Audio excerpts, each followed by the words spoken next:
Ms. Escobar. Thank you, Mr. Chairman and Madam Ranking Member. Mr. Secretary, good to see you. This is a very different environment from our judiciary days. And it's very good, and it's good to see you as well. And we've spent many an hour in rooms like this. Absolutely, absolutely. It is. It's good to see you. Thank you. I have, as you know, the incredible privilege of representing El Paso, Texas, home to over 50,000 veterans, home to Fort Bliss, a premier military installation, and an excellent active duty military population. And so I'm very fortunate that I get to represent all of those folks in my hometown. What's up, everyone? Welcome back to True Voice. I'm Andrew, your unapologetically progressive patriot. If you believe in justice, accountability, and putting people before profit, then hit that subscribe button and join the movement. All right, let's get into it. So I just watched this hearing clip. It features Congresswoman Veronica Escobar grilling the VA secretary on something that should have been fixed a long time ago: accountability and transparency in veteran care and construction projects. Let's watch. I have been so alarmed by the DOGE attacks on the federal workforce. And as we know, 30% of our federal workforce is comprised of United States veterans. And when we talk about important issues like veteran suicide, behavioral health challenges, losing your job from one day to the next with no reason certainly exacerbates the stress that many of our veterans live through. So I wanted to make sure to put that clearly on the record, fighting for my community and our federal workforce comprised of a lot of veterans. Earlier, there was a dialogue about MILCON funding and the lack of guarantee that we're able to provide a community with delivering on-time procurement or construction. I have a prime example in my community, William Beaumont Army Medical Center, which was 3 years overdue, over, I think it was like $650 million over budget. That preceded me. But if we want to really tackle waste, fraud, abuse, that's a prime location. That's where we have to really look. Not firing the hardworking federal workforce, but actually looking at where we can make a real difference. And I am so excited about new construction that's happening, a new VA clinic that's right next door to William Beaumont, $700 million.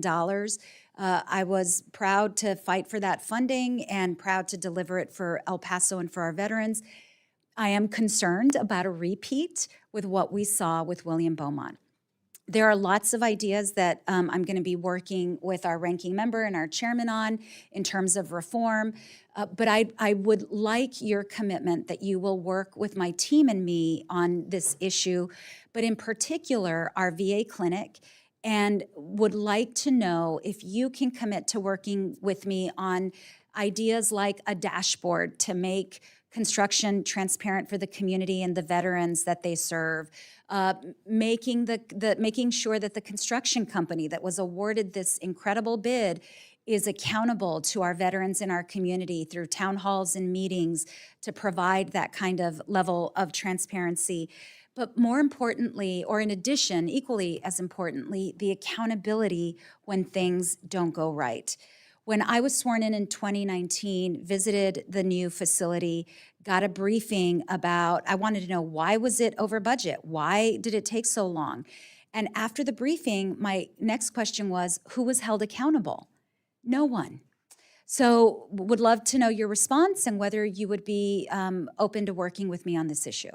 Congresswoman, have you been in my office for the last 100 days? You asked the same questions that I've asked. That's become, and my staff, I've almost at times felt like as I've reverted back in time to asking why all the time.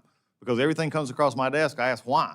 Why are we doing it this way? Why is this up? And accountability starts with our office, but it also starts with personnel. And so we've asked why. But when it comes to construction projects, one of you have large headache days in a job like this.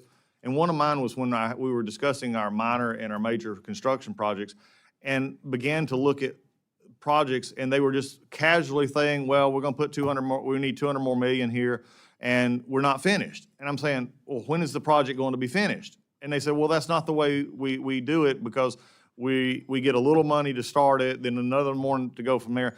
It's broken, Mr. Chairman. It's just broken. And I know that we want to put it in as being in the seat that you are in as well right now.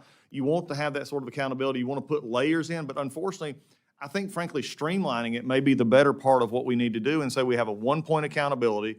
We're looking at that internally to make sure that maybe there's a way that we can do our constructions a little bit more fine-tuned. We have accountability, but it's never enforced, seemingly to my satisfaction, on how we get these done. So what you've seen is normal, unfortunately, but it's not going to be normal in the next few years as we take a look at this, because it's not right for you to appropriate the money to get a new hospital, to get a new CBOC, which, by the way, CBOCs co-located with other locations is probably the way that we're going to see a lot of this go. Do you commit to working with me Yes. on those items that I listed, those Definitely. ideas? Perfect. Definitely. And I'm out of time, but I do want to flag for you the decline in home health aid hours. Want to work with you on that as well. Please get in touch with our, and we're happy to do that. Thank you. I yield back. Let me be real with you. This is exactly the kind of oversight we need more of in government. Escobar is standing up for the people, for our veterans, for federal workers, for her community. And as someone who proudly supports veterans while demanding that our government do better, I couldn't agree with her more. Now, she starts by calling out the political attacks on federal workers. And let's not forget, 30% of them are veterans. That matters, because when the right wing scapegoats the deep state, they're really attacking working-class Americans who serve this country. Then she dives into the absolute disaster that was the William Beaumont Army Medical Center. 3 years late, /$6, $50 million over budget. No one held accountable. Zero consequences. How is that acceptable? She's not just complaining, though. She brings solutions. A public dashboard for construction transparency, community town halls with contractors, real accountability when projects go off the rails. That's how government should work. To his credit, the VA secretary didn't dodge. He admitted the system is broken. Said it outright. That's refreshing. But words are only the first step. We need to see real, structural changes. He says they're working on it. Good. Now, let's hold him to it. Look, caring for our veterans isn't a partisan issue. But the solutions? That's where politics come in. The progressive answer is clear. Fund the VA. Protect federal workers. End wasteful contracting. And most of all, put people over profit. Escobar is doing her job. She's fighting for her community. And she's demanding that billion-dollar projects come with accountability to the taxpayers and to our veterans. That's what patriotism looks like, not waving a flag while turning a blind eye to corruption. If you're as fired up as I am, if you believe in justice, transparency, and a government that works for all of us, make sure to subscribe to True Voice. Leave a comment below. Do you think Escobar's reforms will actually make a difference? Should we push for more community oversight in VA projects? This is Andrew, signing off. Stay loud, stay proud, and stay true.